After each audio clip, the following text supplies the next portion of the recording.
Et... Action. Putain, là c'est sérieux. Ah ouais, là c'est sérieux. Ça bouge plus. Bon déjà, est-ce que vous pouvez vous présenter tous les deux, tout simplement? Moi je suis Armand de Wakfu. Non mais ça y est, commence.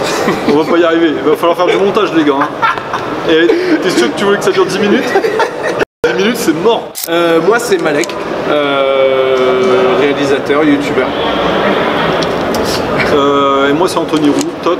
Je suis le dirigeant d'Ankama, petite société qu'on a montée il y a 23 ans maintenant. Et puis je réalise avec Malek au Wakfu. J'ai écrit l'entrée récemment. Ok, bah justement on se voit dans le cadre de lancement de l'Anture sur France TV le 17 juillet. Déjà qu'est-ce que ça vous fait tout simplement que le jeu soit diffusé pour la première fois à la télévision? Moi c'est cool, c'est un accomplissement, c'est une récompense quoi. Parce que nous, voilà, quand on fait un dessin animé, on est dedans, on a la tête dedans, et quand ça sort, nous ça fait déjà des mois, voire années, qu'on en a sué sang et eau et amour, et du coup voir sortir ça sur des plateformes et en plus à la télé, c'est gratifiant, ça fait plaisir. Ouais, moi je l'ai bien laissé finir pour lui dire que je crois que ça va pas sortir à la télévision. Je crois que ça va sortir que sur Slash et oui. sur ADN. D'accord, ça va être Donc en fait on est super triste que ça sorte pas à la télévision. On reste des gens d'internet. Qu'est-ce que ça vous fait que ce soit diffusé sur Slash? De savoir qu'on n'est pas sur la télé. Ouais. Bah non mais c'est cool, mais moi j'ai une histoire Slash, je connais, j'ai déjà réalisé une série pour eux. Donc c'est revenir encore avec Slash, c'est cool, ça fait plaisir. Non mais ce qui est sympa c'est qu'en fait c'est vrai que sur cette série là, tu vois, on est parti sur une série qui est quand même vachement ado adulte. Ça parle de vieux qui partent à l'aventure pour une dernière aventure. Chaque épisode quasi t'as un mort. Et donc c'est vrai que c'est pas une série qu'on peut avoir comme ça sur, à la télé, c'est compliqué. On n'est pas au Japon. Mais ça fait quand même plaisir d'être suivi par FTV, par Slash, par ADN pour le coup aussi. On a quand même tous ces gens là qui nous suivent et qui nous ont encouragés à la faire, donc c'est cool, super cool. Un peu de sérieux, ça fait pas de mal non plus, tu vois. Alors, du coup justement parce que Lancelot est dans le même univers que Wakfu, on peut utiliser ça comme un spin-off. C'est bon. Ouais. Ça marche. Il a peur maintenant. C'est grave, il sait pas comment on va répondre. Et du coup, pourquoi ce choix justement d'avoir fait ce spin-off là qui se passe des années après, et cet univers justement assez sombre au final? Je vais peut-être te laisser répondre, mais je vais te parler avant. Déjà c'est non mais c'est à la base, il me semble que tu l'avais écrit pendant le Covid et t'étais pas dans une phase très joyeuse. Non. Ah oui, comparé à vous, moi je suis très vieux, moi je suis un vieux mec, j'avais 46 piges. Et pendant le Covid, j'étais moins vieux en plus, bordel. J'avais 43, 44. Mais c'est vrai que dans cette période-là, moi après 23 ans, c'est le moment où je me suis posé un petit peu. 20 ans de boîte. D'un coup, pendant 3 mois, je me retrouve à pas avoir la pression tous les jours. Et donc ça m'a laissé le temps de réfléchir. Alors j'ai kiffé, j'étais avec ma famille, c'était super. Et je me suis dit merde, alors ça m'a mis un coup un peu étrange une espèce de grosse descente d'un coup. Au bout d'une semaine, 2 semaines, 3 semaines, je me dis merde. Et j'avais envie d'écrire, et je me suis dit tiens, si je devais écrire une dernière aventure, qu'est-ce que je devrais faire? Et je me suis dit, il faut que j'écrive la dernière aventure ça va être le concept, ça va être la dernière aventure de ces personnages-là. Et vu que je me sentais un peu vieux, un peu tout pourri, j'ai mis des personnages un peu... J'ai écrit l'aventure de vieux personnages. Et non, et ça m'a plu en plus. Moi, de toute façon, Alex le sait, à chaque fois que j'écris quelque chose, c'est souvent une façon de... C'est une thérapie, quoi. Et donc ça m'a plu de le faire. Et puis alors pourquoi un spin-off aussi, c'est sympa, contrairement à ce qu'on a fait avant. On est sur des séries un peu fleuves. C'est aussi cool d'avoir une mini-série comme ça qui se termine, quoi. C'est-à-dire que tu peux jouer tout de suite avec les personnages, tu sais ce qui va leur arriver.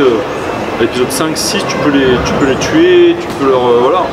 T'es pas obligé de préparer la suite, tu vois, comme c'est souvent le cas sur d'autres plateformes, d'autres grosses séries où il faut toujours laisser la porte ouverte. Non, là, il n'y a rien qui est ouvert.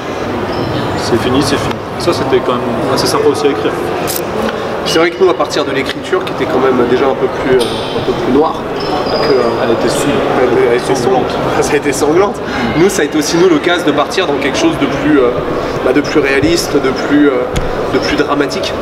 Mais en essayant quand même t'as quand même mis de l'humour dedans, t'as des bonnes vannes, t'as des phases qui sont cool, mais voilà, d'essayer de trancher ça avec aussi une approche plus adulte. Parce que voilà, le dessin animé pour adultes, c'est pas que du pipi, caca, du sang, du machin. Ça peut être plein de choses et ça peut passer aussi par ces questionnements face à la vie, face à la mort. Ouais, ça a été une expérience rafraîchissante et différente de ce qu'on peut faire d'habitude. Parce qu'en vrai, quand on regarde vos œuvres, on sent l'impression que, effectivement, vous inspirez beaucoup de ce que vous vivez dans la vie de tous les jours. Est-ce que c'est vraiment crucial, vous, au niveau de la créativité, de vous inspirer de votre quotidien, tout simplement? Moi, perso, je sais pas, on pourrait peut-être dire que c'est un manque d'imagination, mais je m'inspire effectivement des gens qui m'entourent. C'est-à-dire que l'univers c'est une chose, mais en vrai, je m'en fous un peu de l'univers. Ce qui m'intéresse, c'est les personnages. Et c'est ce qui se raconte entre eux et c'est ce qu'ils vivent. Et donc pour avoir des beaux persos, en fait j'ai une technique très simple, c'est que je m'inspire de gens qui m'entourent. Et des fois j'entends une vanne, des fois je vois une discussion, j'entends une discussion. Enfin je pense qu'il faut écrire, quelque part il faut être un peu observateur. Moi j'adore, tu vois, quand je suis au resto avec ma meuf, pour elle c'est un enfer. Parce que moi je suis pas au resto, je suis au ciné quoi. C'est-à-dire que j'entends ce qui se dit à gauche, à droite, machin, c'est un spectacle, tu vois. Et moi tous mes personnages je les travaille en observant mes proches, des amis, des copains, peu importe. Mais c'est ça qui me plaît, mettre du vrai en fait dans la fiction. Oui, carrément, de toute façon, il y a dans le cinéma ou dans le dessin animé, peu importe, si les personnages sont pas vivants et crédibles, on va avoir du mal à s'identifier à eux. Et je sais que pour moi, quelque chose qui est important dans un dessin animé, avant le dessin, avant tout, c'est les persos en fait. C'est qu'est-ce qu'ils racontent, qu'est-ce qu'ils veulent, qu'est-ce qu'ils disent, où est-ce qu'ils vont et voilà, comme disait Todd, on met tous un peu de nous dans les personnages, parce que même un même personnage, si on prend dans Lance Dure, t'as Lance Dure, Shai et Beast, on a tous un petit peu de Lance Dure ou de Beast ou Shai en nous, quoi. Et du coup, l'idée c'est d'implémenter un peu de nous dans chaque personnage, mais non plus sans vouloir faire passer un message ou un truc trop gros, quoi. Il faut que ce soit fait intelligemment et que ce soit crédible. Et voilà, oui, c'est vrai, l'observation, de toute façon, que ce soit en dessin ou en écriture, l'observation, c'est c'est le plus important, quoi. D'accord. Et est-ce qu'on peut s'attendre dans le futur à plus d'avantages justement de production dans l'univers du Cosmos, un peu comme Lance Dure? Est-ce que justement ça vous a peut-être incité à créer d'autres choses autour de l'univers de votre... Ouais, on a une autre série en cours avec ADN, sur le même format. Carrément. Okay. Et puis après on a d'autres idées. On a présenté des trailers quand on était au festival Annecy en juin. On a d'autres idées, on va voir jusqu'où ça nous mène. Après c'est toujours pareil, créer une série ça coûte du blé. C'est compliqué, c'est du temps, c'est beaucoup d'énergie, mais avant tout c'est vraiment ça, c'est l'argent. Et on a toujours besoin d'aide en fait, pour les financer, on a besoin de partenaires. Tout seul on ne peut pas les faire. Donc ça dépend beaucoup des rencontres et puis des deals qu'on a avec les partenaires. C'est vrai que sur des séries de type Lance Dure et bientôt Bestial, la série qu'on doit faire sur laquelle on travaille pour ADN, en 7 fois 10 minutes aussi, c'est vrai que ça reste quand même un budget important. Et en plus on est dans des séries qui sont ados adultes, plus difficiles à vendre. Mais bon, ça s'est bien passé sur Lance Dure, il n'y a pas de raison que ça se passe bien sur Bestial. Que ça se passe mal, je veux dire. Que ça se passe moi ça me fait flipper d'entendre ce lapsus. C'est un vrai lapsus. Ah, c'est un vrai lapsus. Ça va mal se passer. Ouais, ça va très mal se passer. Ça va mal commencer déjà. Non, bien sûr, l'idée c'est de développer l'univers avec différentes approches. Et moi ce qui m'intéresse c'est de faire des choses différentes, mais sans non plus perdre l'essence de ce qui fait Ankama, de ce qui a fait Wakfu, et aussi de respecter le matériel original et respecter les fans aussi et le public. Et donc faire des choses différentes, mais toujours dans cette même optique, quoi. Et du coup, petite parenthèse par rapport à Wakfu, parce que moi justement tu parlais d'argent, d'investissement, on voit qu'on a eu un bon soutien du Kickstarter. J'imagine que ça vous met même plus en confiance pour le projet. Nous on a déjà eu des premières images de la saison 4 qui s'annonce vraiment très très cool. Et d'ailleurs dans une précédente interview, il me semble Todd que tu avais parlé du fait qu'il y avait des éléments qui ont été montrés qui ne vont peut-être pas être dans la saison 4, peut-être dans une prochaine saison. Est-ce que c'est toujours le cas? Est-ce que c'est toujours prévu En fait ce qui s'est passé c'est que la dernière saison de Wakfu, la saison 3, elle date de 2017. Oui. Et en fait on a mis du temps à convaincre un peu les chaînes. Et du coup il y avait cette idée de Kickstarter En grande partie parce que la communauté sur les réseaux sociaux elle me le demandait beaucoup. Elle me disait bah vas-y, tente un financement participatif, tu vas voir, on va être au rendez-vous. Bon, du coup j'y croyais sans y croire, parce que c'est pas parce que tu as 10 personnes qui te disent ça que tu vas lever. Là à la fin on a levé 1,9 million quand même sur le bébé, donc je m'attendais vraiment pas du tout à des montants comme ça. C'est le plus gros financement européen et le deuxième monde. Donc c'est énorme, tu vois. Effectivement la communauté elle était au rendez-vous. Mais ça c'est le Kick, donc 2017 saison 3, 2020 Kickstarter, et en 2020, ben, fin 2020 j'ai une arche narrative. Et quand j'arrive au bout, je me rends compte que ça va pas le faire. Parce que j'ai pas un bon méchant. Et moi il me faut un bon méchant dans mes séries. Si j'ai pas de bon méchant, c'est de la merde. Tu vois, le bon méchant c'est lui qui donne le débat moral au héros. Donc si le méchant il est pourri, tu peux faire ce que tu veux avec ton héros, le héros il sera pourri. Et j'ai pas un bon méchant. Et donc j'ai réécrit. Mais le trailer du Kickstarter il a été fait à partir de l'arche que j'avais développée à l'époque.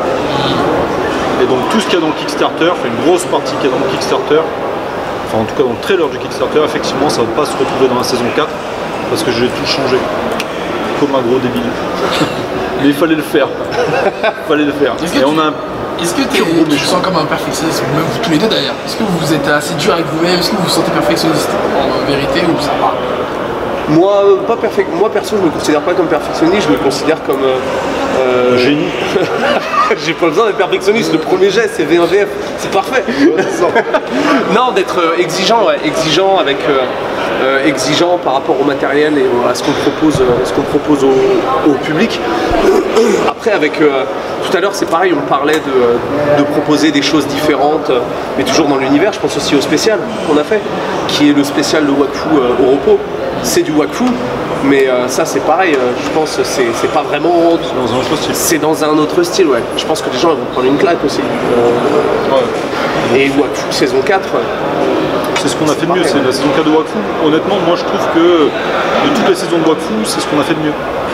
Après, on va dire, c'est ce qui est le plus homogène. Les gens ils resteront toujours accrochés à Nox, parce que c'était le grand méchant vraiment emblématique. Mais moi, mon antagoniste préféré, enfin en tout cas celui que j'ai écrit que je préfère, c'est Judith dans le film Dofus. Et là, on a un personnage qui est plus difficile à cerner dans la saison 4, mais qui me plaît énormément. C'est-à-dire que pour vous, enfin là justement, vous donnez l'argument comme quoi la saison 4 de Wakfu, c'est la version de vous, c'est vraiment l'antagoniste qui fait vraiment la différence par rapport aux autres saisons précédentes. Artistiquement parlant, à tout le niveau. Ok. Là, la musique, tout, enfin il y a un truc. Tout est plus homogène, Malek il a vraiment dirigé tous les boards. Et en fait sur les saisons précédentes c'est con mais en fait on avait peut-être 10 borders différents et le board c'est la mise en scène. Donc en fait ça te donne un style.